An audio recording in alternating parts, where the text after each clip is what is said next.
Olá, está no ar o Alesp em Pauta e neste programa vamos falar sobre o Dia do Museu, celebrado no dia 18 de maio. Esse dia é advindo da Lei Estadual 17.275, de 31/7/2020. Para falar sobre esse assunto, recebemos aqui no estúdio a coordenadora da Unidade de Preservação do Patrimônio Museológico, Karina Santiago. Karina, seja muito bem-vinda. Muito obrigada, estou muito feliz de estar aqui hoje para falar de museus, esse tema que eu sou completamente apaixonada. Obrigado, a gente que agradece a sua presença aqui. Vamos conversar também de forma online com o Dr. Maurício André da Silva, educador museal do Museu de Arqueologia e Etnologia da USP. Seja muito bem-vindo. Obrigado, Fernando. Cumprimento aos meus colegas aqui presentes. Será ótimo falar sobre esse tema que é tão importante para nós. Com certeza, a gente que agradece a sua presença. Conversaremos também com Cauê Donato, coordenador de Museologia do Museu Catavento. Cauê, seja muito bem-vindo. Obrigado, Fernando. Tudo bom, colegas? Que alegria estar com vocês nessa data tão importante, Dia dos Museus. Data fundamental, né? De um tema tão legal, falar sobre museus. E aí, Karina, qual é a situação dos museus hoje de São Paulo? Bom, nós atualmente no estado temos 683 museus em todo o estado de São Paulo, ou seja, a gente tem mais museus do que cidades. Olha que coisa maravilhosa. E sob a gestão do governo do estado de São Paulo, nós temos 24 equipamentos, né? Sendo desses 24, temos 20 aqui na capital, 1 no litoral e 3 no interior. E são museus fantásticos que abrangem temas diversos, inclusive o Cauê, que é do Museu Catavento. O Catavento é um dos museus da Secretaria da Cultura, Economia e Indústria Criativas do Estado. Como é que funciona a coordenação e manter tudo isso, manter 20 e poucos museus grandes que exigem muito trabalho, muita manutenção e muita conservação? Como é que funciona essa logística? Bom, nós trabalhamos em parceria com as organizações sociais. Essa parceria aí é uma parceria duradoura, de aproximadamente 20 anos já, né? O sistema de OS está completando aí 20 anos. Então, para cada equipamento, a gente tem as organizações sociais que fazem essa gestão conosco. A política pública, né? O que o Estado espera para cada um desses museus, isso é definido pelo Estado e a OS entra com essa expertise no como, né, na execução do dia a dia. Então, assim, a gente consegue ter uma gestão muito eficiente de cada um desses museus. E aí, para quem for visitar qualquer um dos nossos 24 equipamentos, vai encontrar museus absolutamente impecáveis e atendendo amplamente ao público. Karina, como é que é a logística para administrar tudo isso? Existem pessoas específicas para cada um dos museus ou o órgão que você trabalha cuida de todos eles, todos esses 20? Bom, a Unidade de Preservação do Patrimônio Museológico, ela cuida de todos os equipamentos, né? E aí a gente tem uma equipe extremamente qualificada. A gente tem eixos que atravessam todos esses museus, né? Então a gente tem, por exemplo, um eixo de edificações, que vai cuidar justamente da preservação dos edifícios, né? Lembrando que de todos esses equipamentos, 19 estão em edificações tombadas.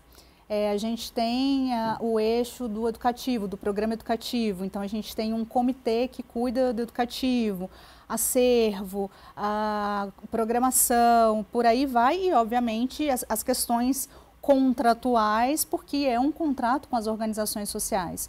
A Unidade de Preservação do Patrimônio Museológico, ela tem essa equipe que faz a gestão de todos esses contratos e acompanha de perto, né? Cada um dos equipamentos tem metas que são pactuadas anualmente, essas metas elas têm que ser cumpridas, então é avaliado não somente a execução dessas metas, mas também com que qualidade elas foram realizadas, quais os impactos, existe uma pesquisa de qualidade de atendimento, como o público sentiu essa fruição. Então, a equipe, ela cuida desses 24 equipamentos, né? A unidade de preservação, ela cuida de todos esses equipamentos aí que são geridos em parceria com as organizações sociais. Qual a importância desse primeiro contato com o museu, na opinião de vocês? Bom, é o encantamento inicial. O catavento, não só o catavento, né? Todos os nossos equipamentos, eles recebem público infantil. O Catavento, já que estamos falando do Catavento, ele é um museu interativo de ciência e tecnologia. Então você imagina o encantamento dessa criança, desse jovem que entra no museu e aí ele pode experimentar o que ele aprendeu ali na escola, né? Que muitas vezes as escolas não têm uma experiência tão ampla assim, né? Para você pôr a mão na massa mesmo, entender como funciona a eletricidade, enfim, como funciona o universo. Então, essa criança que vai muitas vezes numa visita escolar, ela volta depois com a família. Ela volta depois no final de semana, ela não só é incluída pela primeira vez na visita museal, mas ela traz depois público. Então, é sempre muito importante que a gente forme novos públicos. Isso acontece não só no Catavento, tá? Em todos os museus, isso é uma coisa muito recorrente, dela chegar em casa encantada, contar para os pais e até mesmo saber como visitar. Porque muita gente não sabe que existem os dias de gratuidade também nos museus e que pode, né, ir com a família toda com muita tranquilidade. Então, ela leva o encantamento, ela leva a informação e aí a gente segue aumentando ano a ano o número de pessoas fruindo dos museus. Cauê, no seu caso, as escolas também frequentam bastante. Existem muitos passeios, né, com escolas de várias idades, tanto escolas públicas quanto privadas, que também vão visitar o seu museu. Catavento recebe um número de público muito expressivo, né, como eu comentei, a partir da educação formal, como esse espaço de formação de público, mas a gente trabalha diferentes níveis de educação, né? Então, a gente recebe primeira infância, educação Fundo 1, Fundo 2, ensino médio. Então, na verdade, pelo museu, ao longo dos dias que a gente faz, principalmente as visitas educativas mediadas, né, que são terças, quartas, quintas e sextas-feiras, a gente vê pelo museu um fluxo de estudantes, de grupos escolares de diferentes idades, confluindo, convergindo e descobrindo diferentes maneiras de vivenciar, experienciar a ciência através da experiência museal, da educação, né, da educação museal e da exposição, que é um dos mecanismos mais comuns que os museus utilizam, né? Aí o Catavento tem uma particularidade, que ele trabalha diferentes temas científicos por alguns temas, sessões, né? E aí cada um desses módulos expositivos trabalha temas científicos, então desde a física, história, geografia, né? Então, e aí cada um desses módulos você pode vivenciar experiências interativas que, de alguma forma, tentam aguçar o saber científico. No caso do Museu de Arqueologia, também existe uma grande frequência, né, de alunos de diversas idades visitando o Museu de Arqueologia e Etnologia da USP. Sim, como meus colegas comentaram, no país como um todo e também no estado de São Paulo, a instituição parceira mais importante dos museus são as escolas, são esses professores que muitas vezes conseguem tirar os seus alunos da sala de aula e trazer até essas instituições. E se formos olhar para esse cenário paulista e para o cenário brasileiro como um todo, de fato, são essas instituições que têm introduzido o espaço museal, os museus, para esse público que, consequentemente, também vai difundir os museus para as famílias, para as pessoas do bairro. Então, essa relação museu-escola, ela é muito importante, né? A partir dos anos 90, a gente tem uma transformação nos museus, de forma mais ampla. A gente já tem aí um público espontâneo crescente nessas instituições. Então, aqui em São Paulo, a gente pode pegar essas grandes instituições, como o MASP, Pinacoteca, o próprio Catavento, que também tem um fluxo grande de público espontâneo. Mas as escolas, elas são essas instituições fundamentais para que a gente consiga levar um pouco dos museus para as pessoas, né, para formar esse público. Então, o tempo todo, nas instituições museais, estamos buscando formar diferentes públicos para que entendam o museu como um espaço de educação, mas também um espaço de lazer, um espaço de diversão, pode ser um espaço que no final de semana podemos visitar com a família, então ampliar também essa concepção que os museus podem ter, para além de ser um espaço educacional.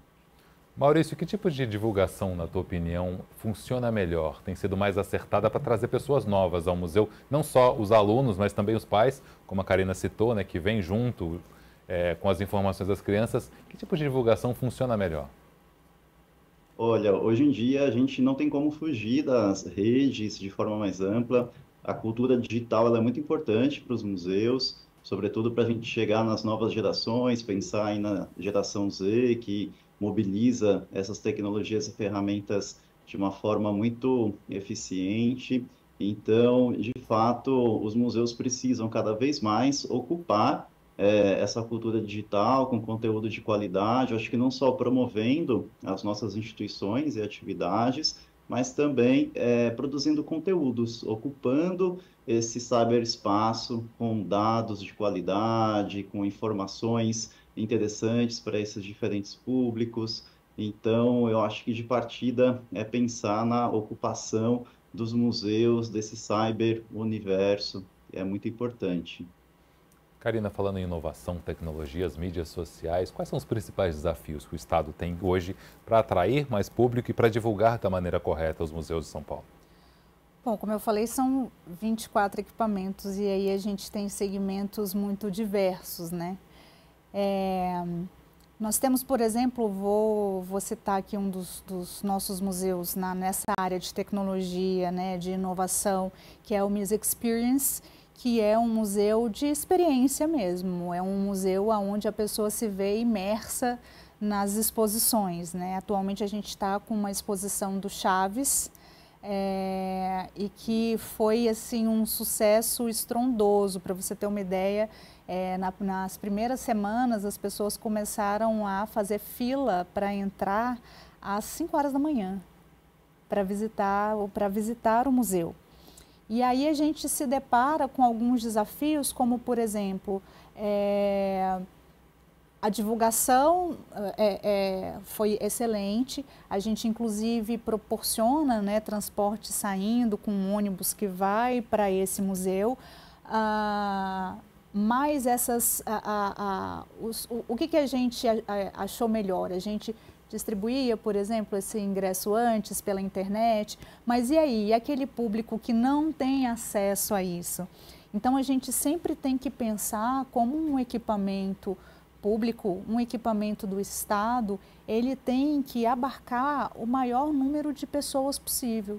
E a gente tem sempre que pensar nesses pontos e quem está mais em fragilidade, né? Quais são as possibilidades? Então, é um trabalho realmente que acontece ali nos bastidores, que acontece, né, sem que as pessoas imaginem, mas é um papel de pensar muito para que a fruição ela seja plena. E para que haja também acessibilidade, a gente sempre está buscando cada vez mais que os museus estejam acessíveis, e aí a gente também tem a questão dos museus a maioria estarem em edifícios tombados, mas isso para a gente não é uma barreira, muito pelo contrário, a gente trabalha muito para deixar tudo sempre acessível e que as pessoas possam fruir. Então eu acho que pensar, né, para esse público amplo, um público que seja de fato democrático, é sempre o nosso maior desafio. Qual é a importância, na tua opinião, Karina, do Dia do Museu? Eu acho que o Dia do Museu marca justamente essa busca de todos que trabalham, né, no museu, que trabalham diretamente no museu, porque também a gente precisa falar que existe trabalhos indiretos nisso. Existe aquele trabalho que ninguém está vendo, né? Então, quando você tem uma exposição, você tem transporte de obra, você tem o eletricista, você vai ter assim, uma série de profissionais que estão envolvidos, é uma cadeia. O Dia do Museu, eu acho que ele coloca luz na importância desse tipo de equipamento que preserva a memória e, ao contrário do que muita gente imagina, né, pensa ainda que aquele museu, só o museu que preserva a memória, o museu que tem coisas antigas. Isso não é mais a definição de museu há muito tempo. O museu, ele é a salvaguarda, obviamente, de memória, mas ele é também um ambiente de pesquisa, ele é um ambiente de diálogo, ele é um ambiente de provocação mesmo do pensamento crítico e, atualmente, obviamente, de inovação, de discutir novas formas, né, de lidar com a tecnologia que muda numa velocidade muito rápida. Então, ter o Dia Internacional do Museu, é importante para pôr luz nisso tudo, né? Pôr luz na importância disso no trabalho das pessoas envolvidas e também porque, geralmente, né, próximo a essa data, acontece uma série de atividades. A gente sempre mantém muitas atividades em todos os equipamentos, mas obviamente que a gente sempre busca aí no Dia do Museu ter coisas ainda que marquem mais esse momento. Agora, no caso do Catavento, acho que é um exemplo bem claro que junta essas duas coisas, né? Os prédios históricos, os equipamentos históricos, né, tombados, junto com essa interação, essa tecnologia, essa modernidade. Como é que funciona o dia a dia aí do Catavento, Cauê? É verdade, Fernando. O Catavento tem um desafio, uma responsabilidade, que é estar num edifício que, inclusive, esse ano, né, 2024, comemora 100 anos, né? Então, o Palácio das Indústrias, que é o edifício sede do museu, né, é um edifício secular centenário e é, enfim, uma responsabilidade muito grande para o ES Catavento Cultural e Educacional, que faz a gestão do equipamento, também fazer a preservação, a conservação desse edifício que é icônico no centro de São Paulo. Então, pensar, né, a ciência no seu sentido mais amplo, essa ciência do ponto de vista de preservação, de conservação, né, vinculado à memória, evidentemente, que é um dos aspectos basilares dos museus, mas também que pensa, né, a ciência e a tecnologia do ponto de vista da inovação. Então, por exemplo, a gente tem um dos módulos expositivos aqui do museu que dialoga e que propõe uma reflexão interativa com o público sobre inteligência artificial, né? Então, o Catavento é um espaço que você pode vivenciar, né, tanto a memória da cidade, né, esse lugar que é o Parque Dom Pedro II e a ciência de maneira mais ampla, né? Então, um pouco sobre a história das ciências, mas também que pensa, né, para frente, olha para o futuro e aí também discute questões como sustentabilidade, né? A gente não pode falar do futuro sem pensar, na verdade, na relação da nossa sociedade com o nosso planeta, com o nosso meio ambiente. Maurício, na tua opinião, os museus paulistas estão cumprindo o seu papel de divulgação, preservação, ensinar as crianças, mostrar o que aconteceu no passado? Eles estão cumprindo esse papel? Sim, eu acho que nós convivemos com muitos colegas de profissão, de área, e cada vez mais a gente percebe um esforço crescente de todas as instituições e profissionais dos mais variados que fazem o museu funcionar, que aí passa pelos museólogos, pelos profissionais específicos de cada área, dependendo da tipologia de museu, então artistas, cientistas, historiadores, antropólogos. Então, esses profissionais buscam, a partir de muitas formas, fazer com que as nossas instituições continuem relevantes no século XXI.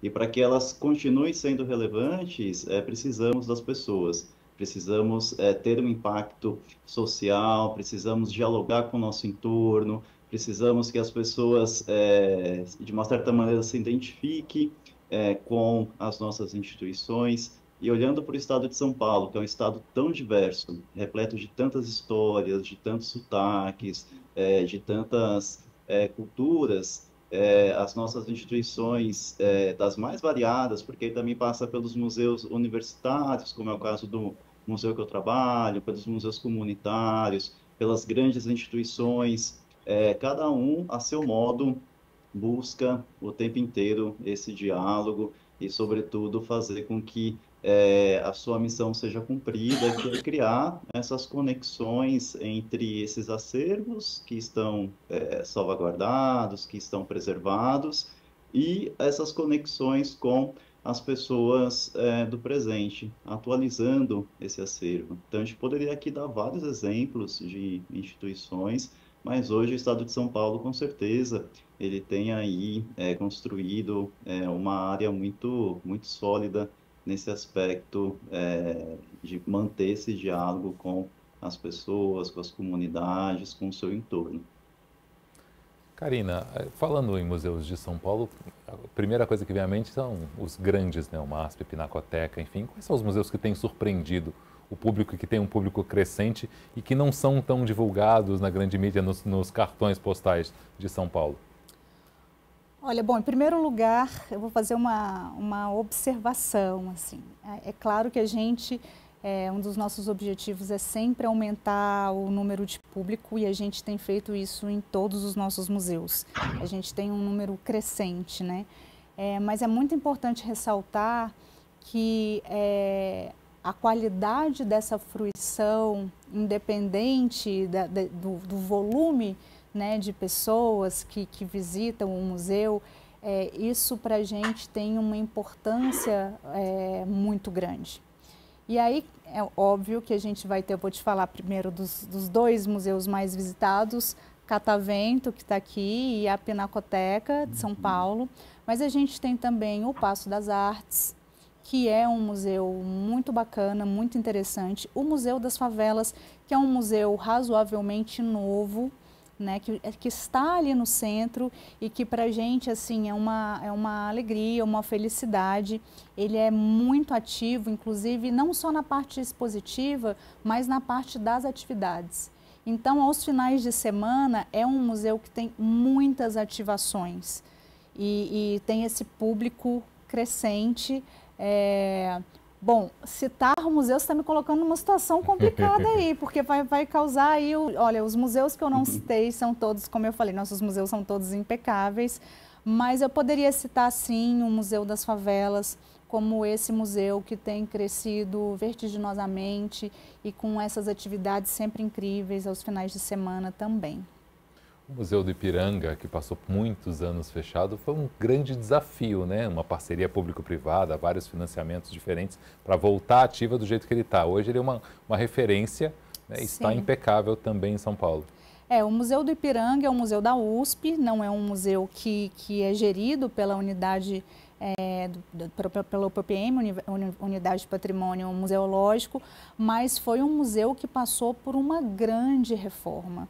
E uma reforma e que teve sim parceria da UPPM, foi um grande número de pessoas envolvidas e hoje em dia ele é esse museu também maravilhoso, impecável, muito visitado, que é um orgulho para o estado de São Paulo. Maurício, você que é da USP aí, que entende bastante dos museus administrados pela Universidade de São Paulo, o que as pessoas podem esperar depois dessa reforma? Já tem algum tempo, né? Já tem mais de 2 anos. O que as pessoas podem esperar dessa reforma do Museu do Ipiranga, que é um dos maiores da cidade de São Paulo? Legal. O Museu do Ipiranga, ele, com a sua reinauguração, de fato, ele se mostrou como uma grande instituição e também apresenta a importância dos museus universitários como um todo. Então, não só a USP, mas várias universidades no estado de São Paulo possuem museus, possuem acervos museológicos, coleções e desempenham muitos trabalhos nessa parte da comunicação. Então, o Museu do Ipiranga, ele é um ótimo exemplo, porque, primeiro, que ele é um museu, assim, que para a cidade, para o estado, ele é emblemático. Então, boa parte da população, em algum momento da vida, visitou, ou quando criança, ou com a escola. Então, ela habita o imaginário, principalmente dos habitantes aqui da cidade de São Paulo. E com a sua reabertura, a instituição volta a ter essa conexão com São Paulo e com o país como um todo.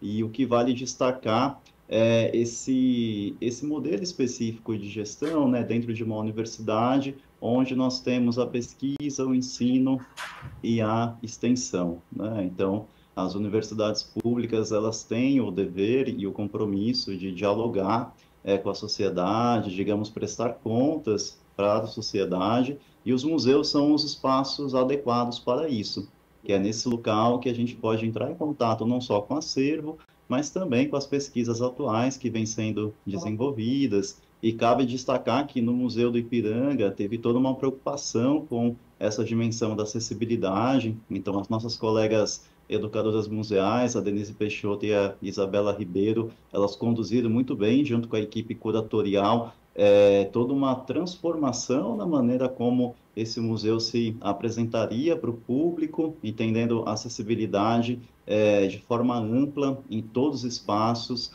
promovendo o diálogo desses acervos com todas as pessoas, né? E esse é um desejo que todos nós que trabalhamos em museus queremos alcançar, que as nossas instituições elas possam ser acessadas e esse direito à cultura ele possa de fato ser exercido e que toda a sociedade ela consiga usufruir do patrimônio cultural de forma mais ampla.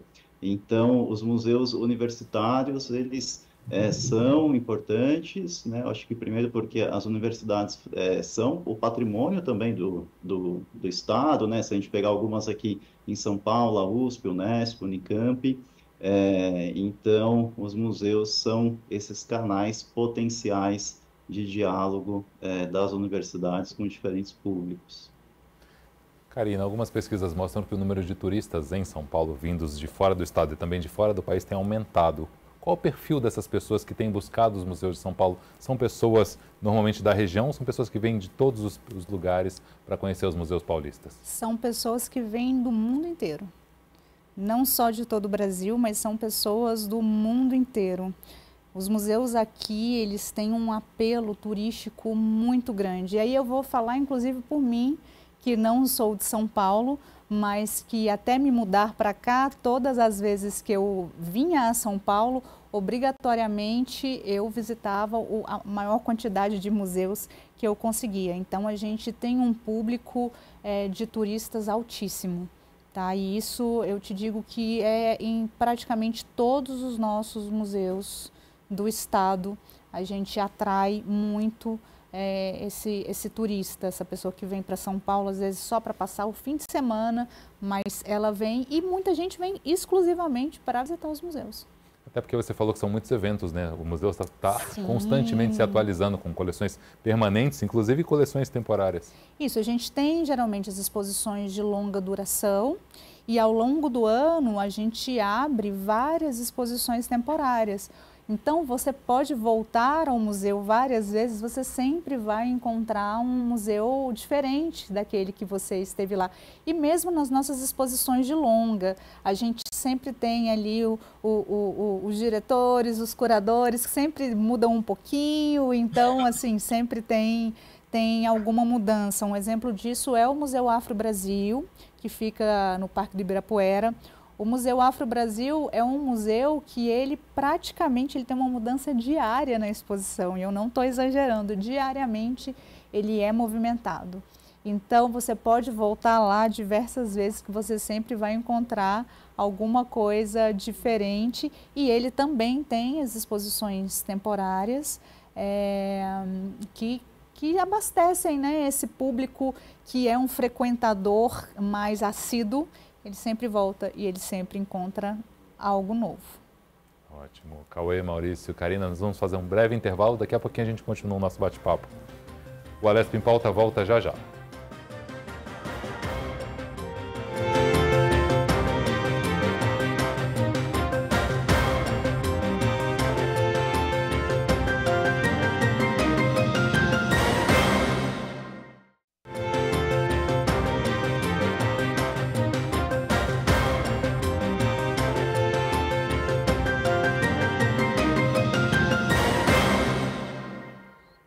Estamos de volta com a Alesp em Pauta, hoje falando sobre o Dia dos Museus.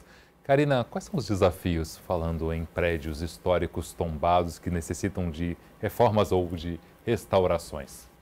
Bom, nós temos 19, né, dos nossos 24 museus, 19 estão em edifícios tombados em alguma instância, né? Nós temos 3 instâncias, municipal, estadual e federal. Alguns, inclusive, estão tombados nas 3 instâncias. Então, como eu falei anteriormente, nós temos um comitê de edificações e um grupo também dentro da Secretaria da Cultura, Economia e Indústria Criativas de acompanhamento de obras. Então, tudo que é feito para manutenção, a gente tem também uma manutenção permanente. Isso faz com que esse prédio seja muito preservado. E uma das melhores formas de você preservar um patrimônio, um patrimônio tombado, é dando uso para ele. Quando você dá uso, é muito melhor do que um que esteja ali preservado, fechado. Você tem muito mais problemas, muito mais questões do que quando você dá um uso. Então, como todos esses nossos prédios, eles têm muito uso, então, para a gente, ao mesmo tempo que é um desafio, né, e em equipamentos que têm um público muito alto, como o catavento, por exemplo, você imagina que a gente tem um volume de manutenção muito grande. Mas, ao mesmo tempo, isso é uma oportunidade, é um desafio, é uma oportunidade, porque a partir daí a gente consegue manter isso muito bem preservado e sempre colocando, né, luz nesses equipamentos para que as pessoas possam fazer a fruição do equipamento. Ele está ali, ele é preservado justamente para que as pessoas usufruam dele. Então, é esse misto de desafio e oportunidade que a gente enfrenta, mas que corre muito bem ali nos museus, felizmente. Está funcionando bem. Funciona muito bem. No teu caso, Cauê, quais são os desafios que você encontra nessa casa que é tão grande, é um palácio, na verdade, né? É verdade, o Palácio das Indústrias não é só pelo nome, né? Ele é de fato uma edificação monumental, né? O nosso terreno aí compreende essa região do Parque Dom Pedro quase 33 mil metros quadrados, e aí dentro do palácio, de área expositiva, a gente tem aí uma média de quase 12 mil metros quadrados, fora a área técnica, né? A área que então o público não necessariamente acessa. É uma quantidade grande de espaço ocupado, e aí eu acho que concordo plenamente com a Karina, né, que é um espaço então ocupado não só por um equipamento cultural, mas pelas pessoas, diversas pessoas, seja do território paulista, sejam turistas de outros lugares do Brasil, do mundo, que vêm até esse espaço e justamente podem experienciar um pouco, vivenciar esse patrimônio. Né? Há o desafio de estar em consonância com os órgãos de preservação, né? O Palácio das Indústrias é tombado a nível estadual e a nível municipal, né? Então, há uma responsabilidade da organização social, catavento educacional, né? Cultural e educacional, que faz a gestão do equipamento de não só conservá-lo, mas que, em eventual necessidade de pontual restauração ou de a conservação preventiva, né, que exija algum tipo de trato com essa edificação, que haja aí os informes e que a gente esteja alinhado à legislação estadual e municipal de preservação do patrimônio.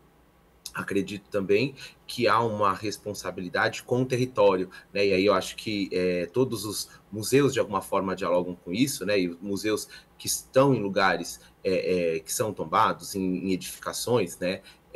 Também devem chamar essa responsabilidade, né?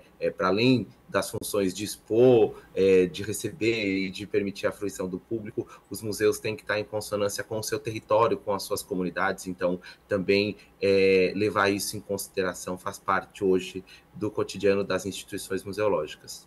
E a gente tem, Fernando, vou te interromper um pouquinho. Fica à vontade. E a gente tem, por exemplo, acabamos de reabrir agora a Casa Mário de Andrade. E a Casa Mário de Andrade, nós desapropriamos as duas casas que ficavam juntas, que eram da família do Mário. Então, desde sábado passado, as pessoas podem visitar a casa em que o Mário viveu, ver todo o mobiliário do Mário, que ele inclusive desenhou, são projetos dele, conhecer a história do Mário, com uma experiência aí, novamente, dialogando com a tecnologia e com o futuro, ter uma experiência de imersão com óculos de realidade virtual, onde você vai parar aí lá no Monte Roraima, mas não vou dar mais spoiler que isso, quem quiser precisa visitar, porque está incrível. E a gente fez todo um restauro da casa. A gente fez o restauro dessas casas, Abrimos também, há não muito mais tempo, a gente abriu a Casa das Rosas, que é um casarão na Avenida Paulista, né, um dos casarões ainda preservados da Avenida Paulista. Quem for visitar a exposição, nesse momento vai poder ver todo o esplendor daquela casa e que foi restaurada nos mínimos detalhes, passou obviamente por todos os órgãos de tombamento. Então é isso, dar uso, cuidar permanentemente é o que faz a gente ter esse patrimônio preservado. No caso da Casa das Rosas, ainda tem uma cafeteria bem gostosa do lado ali. Exatamente. Não, e é um circuito muito bacana também, né? Porque a gente está em frente, a gente tem a Japan House, a gente tem o Itaú Cultural, tem o Sesc. Se você caminhar mais um pouquinho, você vai para o MASP, você vai para o Instituto Moreira Salles. Então, é um corredor cultural maravilhoso, o Fiesp, enfim. Você pode passar o dia ali naquele corredor cultural. E para a gente é um prazer assim, devolver para a cidade aquele casarão tão importante para a história de São Paulo. Maurício, ainda falando em preservação, no teu caso, a preservação além do prédio, né, restauração e manter esse prédio histórico, a preservação das obras, no teu caso ainda é um pouco mais complicada, né, exige um pouco mais de cuidado. Sim, pensando nos museus universitários de forma ampla, além do desafio, digamos, de preservar a obra em si, os objetos, a preservação do prédio, desse patrimônio universitário como um todo, também temos esse desafio mais amplo que é a preservação do próprio conhecimento, né? Essa história de produção do conhecimento científico, que aí são décadas de produção nesse sentido. Então, como salvaguardar e, ao mesmo tempo, cumprir esse papel de comunicar para o público de muitas formas. E no nosso museu, que é o Museu de Arqueologia e Etnologia, pensando nesse cenário do estado de São Paulo, temos um desafio muito mais amplo, que é lidar com essas histórias indígenas, desses grupos que também constituem a identidade desse ser paulista, né? Que geralmente quando a gente pensa no paulista, de forma ampla, a sociedade ela não busca esses referenciais por toda a nossa história colonial, de formação do Estado. Então, esses museus que trabalham com as temáticas arqueológicas, antropológicas, e aqui pensando na temática indígena de forma mais ampla, o tempo todo é justamente mostrar que São Paulo é um território indígena, né? Então, as nossas pesquisas arqueológicas indicam que o Estado ele é ocupado há 11 mil anos antes do presente. Então, como que a gente preserva essa história e como que a gente comunica isso para os habitantes aqui do Estado, mas também do país e do mundo como um todo. E aí entra esse desafio da comunicação, entra o desafio educacional, no sentido de fazer com que esses dados também sejam relevantes e que contribuam para a produção de mais memórias e também noções de pertencimento com este território. Então, nosso museu ele tem esse amplo desafio, assim como outros também. A gente tem o Museu das Culturas Indígenas na cidade de São Paulo, tem o Museu em Javanuíri, no interior do estado, que desempenha um papel regional incrível ali nas cidades do entorno. Então, falar desses museus e também falar desses outros paulistas, né? Porque também essas populações fazem parte do estado, ajudaram a constituir a história desses territórios. Então, temos um desafio imenso na produção, na preservação, na comunicação e também na construção de sentidos com os públicos, dentro da sua diversidade cultural também. Maurício, o que a gente pode esperar da programação das próximas exposições para esses próximos meses? Daqui a pouco vão chegar as férias escolares. O que a gente pode esperar do Museu de Arqueologia e Etnologia da USP? Legal, Fernando. Bom, férias, julho, o museu sempre oferece as atividades de férias. O MAI também vem, ele em breve vai abrir um novo espaço, uma nova reserva técnica visitável. Então, essa é uma tendência internacional, as instituições abrirem também os seus espaços de reserva para que os públicos conheçam o acervo e também conheçam esse aspecto mais museológico, o que é uma reserva, para que serve, que geralmente a gente, como público visitante de um museu, nós acessamos a exposição, A área de reserva é um espaço restrito para especialistas, pesquisadores. Então, no segundo semestre, abriremos mais uma nova reserva. E o MAI também ele está elaborando algumas exposições que vão acontecer fora da nossa unidade, em parceria com outras instituições. Então, em termos de programação, para o segundo semestre, em breve teremos novas novidades e justamente comunicando, difundindo esse acervo da nossa instituição, que é super singular, né? Se a gente pensar nessas tipologias arqueológicas, etnográficas, para o estado de São Paulo, é um acervo muito significativo. Cauê, no caso do Catavento, chegando próximo das férias escolares, o movimento aí vai aumentar ainda mais. O que a gente pode esperar do Museu Catavento? É verdade, Fernando. Janeiro e julho, né? Mas especialmente julho, é um mês que o Catavento vê todos os dias um fluxo muito grande de estudantes, de famílias, de pessoas que, de alguma forma, vêm até o museu, né, buscando um pouco de conhecimento, de diversão e tentando aí descobrir um pouquinho mais sobre as ciências, né? Esse ano, a gente, como comentei, né, o Palácio das Indústrias, né, 2024 celebra 100 anos, então a gente está planejando já, né, e desenvolvendo para o segundo semestre uma exposição que celebra justamente o centenário dessa edificação, né, da sua inauguração. Então, né, tá vindo aí uma exposição super especial, temporária, sobre os 100 anos do Palácio das Indústrias. Fora isso, julho é um mês que a gente se dedica a uma série de atividades aqui na instituição. Então, a gente tem oficinas, algumas práticas, a ocupação da nossa área externa, né, desse jardim que compõe o Museu Catavento, com diferentes tipos de ação, oficinas.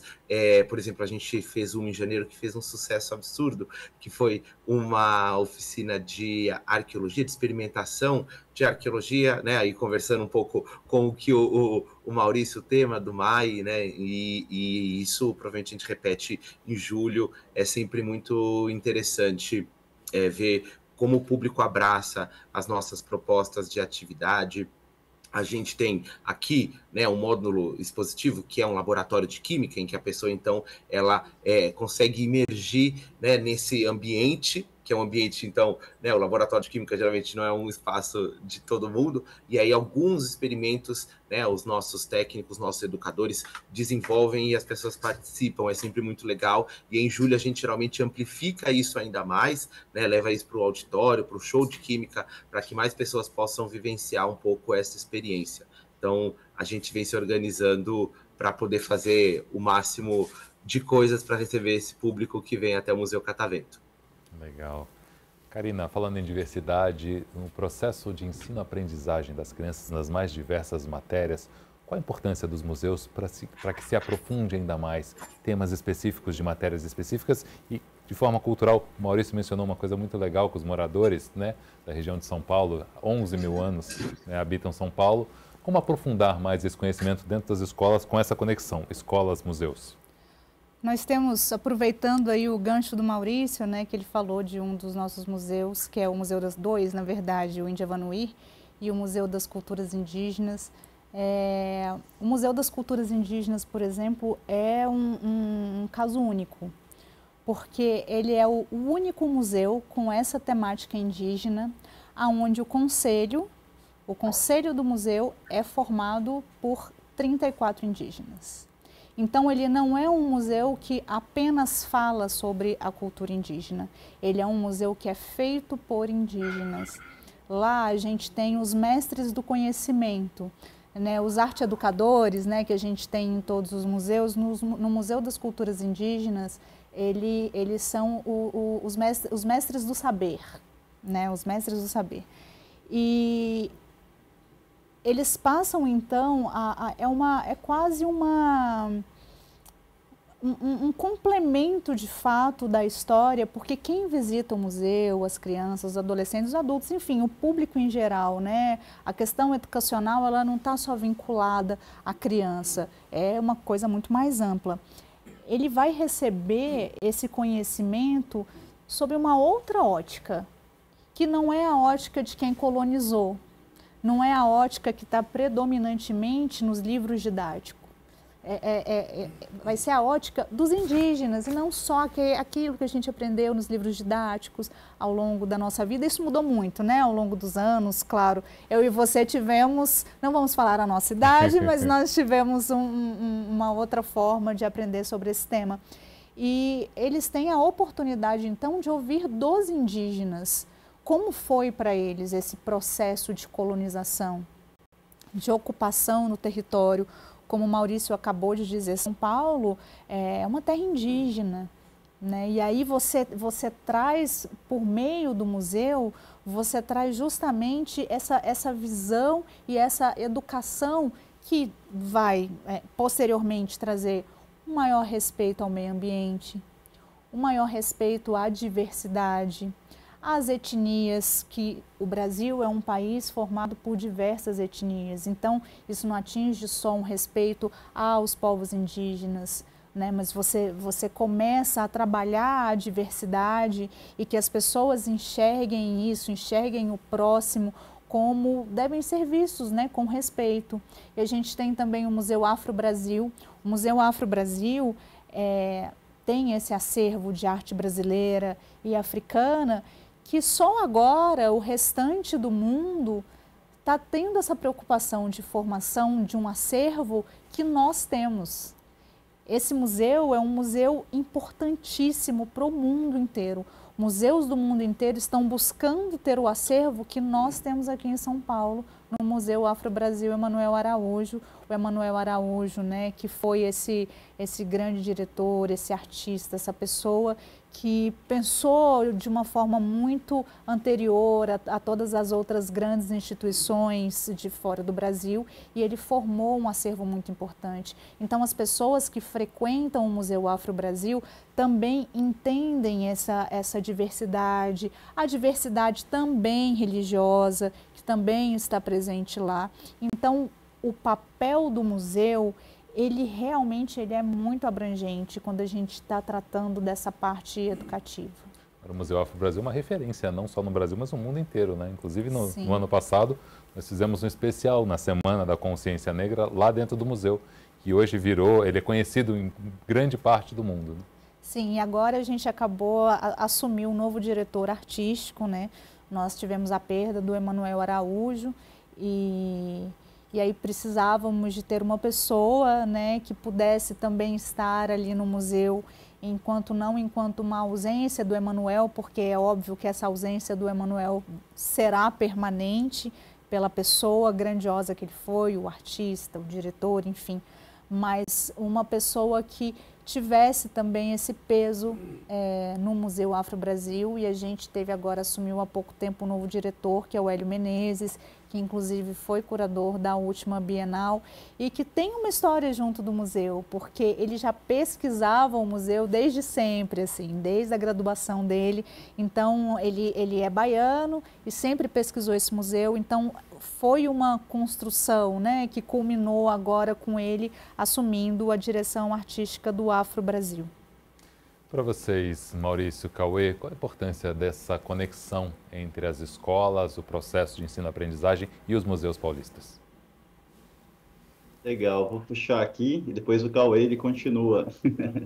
E, bom, como comentamos no início, os museus, a história da relação dos museus no Brasil com os públicos em geral tem uma participação muito intensa das escolas.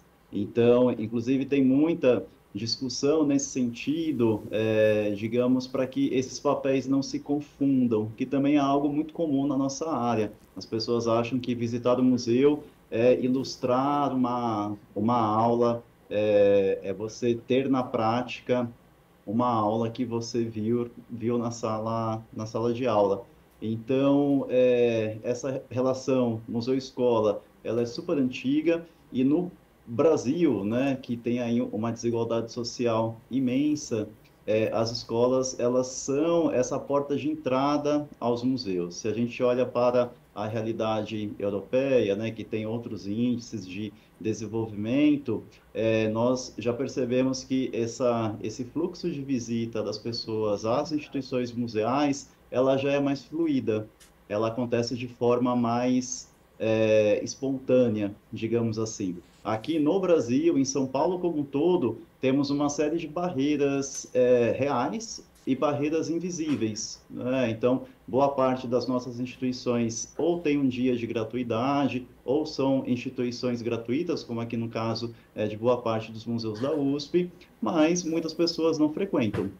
E por que não frequentam? Muitas vezes é porque tem essa barreira invisível que vai passar por uma questão cultural, por uma questão econômica. Então, as escolas, elas nos ajudam a furar essa bolha e mostrar que os museus podem ser espaços ocupados por diferentes pessoas, com diferentes condições, com diferentes histórias. Então, por um lado, a gente tenta separar as coisas, mostrar que o nosso trabalho educativo ele tem um campo, ele tem uma metodologia, ele tem um campo de conhecimento.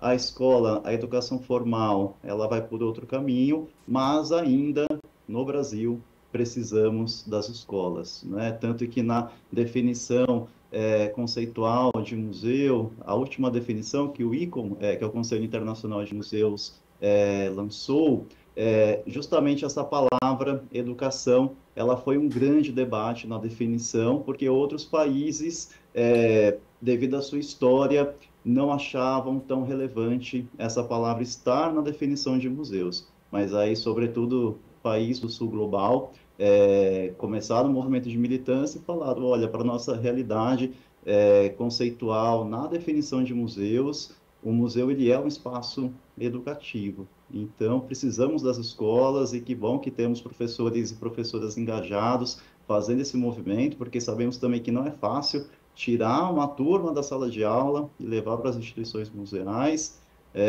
Então, eu acho que de forma ampla, aqui no estado de São Paulo e no país como um todo, as nossas instituições sempre lançam um olhar muito particular e um olhar muito acolhedor para esses profissionais e para esse público, porque de fato são públicos que fazem com que as nossas instituições continuem sendo relevantes no século XXI. Cauê, você concorda? Concordo plenamente, acho que o Maurício conseguiu tecer muito bem aí o comentário dele dessa relação de museu-escola, né, que é uma relação que se complementa, mas ao mesmo tempo não é uma ilustração da outra, né? A sala de aula, ela tem uma importância substancial na formação, né, do cidadão, e o museu também tem. A Karina comentou um pouco anteriormente que a educação, na verdade, perpassa todas as idades, e o museu é esse espaço de promoção de uma educação integral, né, que entende o indivíduo não só nesse período de formação daquilo que a gente pode chamar de educação formal, né, enquanto espaço daquilo que a gente começou a dizer educação não formal, né, e a gente, enfim, enquanto profissional de museus, vem pautando a educação museal como um conceito importante da nossa prática, acredita que elas são ações complementares nessa formação cidadã, né? Não só em São Paulo, no Brasil, e aí o Maurício citou isso, inclusive, a nível de sul global, essa importância da definição da educação como um ponto-chave dentro das instituições museológicas, né? A formação do nosso público perpassa essa relação com a escola. E não só isso, né? A defesa e a promoção de uma diversidade cultural para a tolerância, para o respeito a diferentes povos, etnias, culturas, né? Então, o museu e a escola junto conseguem, eu acredito, de alguma forma, mitigar algumas questões que são da nossa realidade brasileira, né? A desigualdade, enfim, diferentes situações que a gente ainda enfrenta no nosso cotidiano, que os museus podem auxiliar, né, justamente debates profundos para que a nossa sociedade possa ser cada dia melhor. Acredito que é esse uma contribuição das instituições, mas dessa relação educação, diversidade e museus. Cauê, queria agradecer a tua presença aqui no programa, foi um prazer conversar com você. Sucesso aí no Museu Catavento. Obrigado, agradeço muito o convite e convido a todos que nos assistem para virem ao Museu Catavento, e não só ele presencial, né? Na verdade, o Catavento está nas redes sociais, está aí com uma programação diferente, né? Nesse universo do digital em rede, do cyberespaço. Então, nos acompanhem nas nossas redes sociais e venham ao Museu Catavento. Pode falar, qual que é a rede para o pessoal já acessar? Nosso Instagram é @museucatavento e o nosso site, acredito que vai passar aqui, mas é museucatavento.org.br. Lá você encontra todas as informações para fazer a nossa visita presencial e também saber da nossa programação, inclusive da programação de férias que está sendo gestada aí com muito carinho por toda a nossa equipe. Legal, Cauê. Maurício, eu queria também agradecer a sua presença. Se quiser aproveitar também, deixar o contato, o site, o Instagram do museu, fique à vontade. Obrigado, Fernando. Também agradeço aqui dividir esse espaço com os meus colegas, Cauê, Karina, foi ótimo esse bate-papo. Para quem quiser continuar acompanhando o trabalho do MAI, pode seguir as nossas redes sociais, @MaiUSP, e eu também deixo um convite para que as pessoas visitem os museus universitários. Então, aqui na cidade de São Paulo, temos o MAC, no Ibirapuera, o Museu do Ipiranga, que já comentamos, o Museu de Zoologia, entre tantos outros. Então, as universidades, elas também cumprem um papel museológico muito importante na sociedade paulista e na sociedade brasileira como um todo. Então, venham nos visitar, ocupem os espaços das universidades públicas, porque justamente é um espaço que pertence a toda a nossa sociedade. Obrigado, Maurício, pela tua presença, mesmo que virtualmente. Karina, sua vez de deixar o seu recado para quem nos assiste aqui no Alesp em Pauta, fique à vontade. Obrigada pelo convite, obrigada aí pela parceria dos meus colegas. E quem quiser, bom, eu não tenho como deixar, né, uma rede social específica, mas quem quiser saber um pouco mais sobre os nossos museus, vai ali no Google, coloca museus, Secretaria da Cultura do Estado de São Paulo, que você vai... A primeira coisa que vai aparecer vai ser uma página listando todos os nossos equipamentos e falando dos horários de funcionamento, e lembrando também que todos os nossos museus eles realizam ações extramuros. Então, não acontece só dentro desses museus. E acessando as redes sociais desses museus, vocês vão poder também saber o que está acontecendo aí pertinho de você. Vai que tem alguma coisa. Acontecem no interior também, independente desses museus que estão no interior. Mas os nossos museus da capital, eles têm um compromisso em levar as exposições para o interior. A gente faz essa interiorização, então vai lá, busca, dá uma olhadinha no nosso site que vocês vão encontrar assim uma programação super ampla, e foi um prazer. Obrigada, Fernanda. O prazer foi todo nosso. Tem museu para todos os gostos, todos os estilos. Obrigado, Karina. O Alesp em Pauta de hoje fica por aqui, a gente se vê no próximo programa. Até lá.